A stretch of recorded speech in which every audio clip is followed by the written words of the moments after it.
កងទ័ពកម្ពុជាថៃបានប៉ះទង្គិចគ្នាមួយប្រាំងនៅព្រំដែនខេត្តព្រះវិហារនិងឧបលកងទ័ពកម្ពុជានិងថៃត្រូវបានរាយការណ៍ថាបានប៉ះទង្គិចគ្នារយៈពេល10នាទីនៅពេលវេលាម៉ោង 5:45 នាទីព្រឹកនៅថ្ងៃទី28 ខែឧសភានេះនៅស្រុកចំសានខេត្តព្រះវិហាររបស់កម្ពុជានិងចុងបុកនៃខេត្តឧបលរាជធានីរបស់ថៃ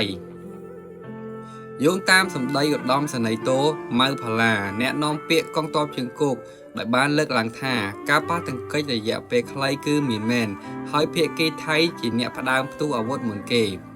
ក្រសួងការពារជាតិកម្ពុជានៅថ្ងៃទី28 ខែឧសភាឆ្នាំ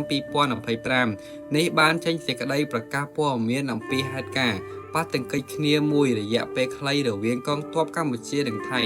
នៅព្រំដែនតំបន់មុំបីស្ថិតនៅខេត្តព្រះវិហារដែលបានកើតឡើងនាព្រឹកថ្ងៃទី28 ខែឧសភាហេតុការណ៍នេះបានបណ្ដាលឲ្យទាហានខ្មែរម្នាក់ឈរជើងនៅតំបន់មុំបីនេះបានពលីជីវិតយោធារូបនោះមានឈ្មោះថាស៊ូនរ៉ូតអាយុ48ឆ្នាំតួនាទីប្រណិបាលឯកមានទីលំនៅនៅក្នុងភូមិកំពេញឃុំយាងស្រុកចំសានខេត្តព្រះវិហារបើតាមក្រសួងការពារជាតិការប៉ះទង្គិចរវាងកងទ័ពកម្ពុជានិងកងទ័ពថៃដែលបានកើតឡើងនៅព្រឹកថ្ងៃទី28 ខែឧសភាឆ្នាំ2025នេះនៅភូមិនៃជោមរកតឃុំមរកតស្រុកចំសានខេត្តព្រះវិហារ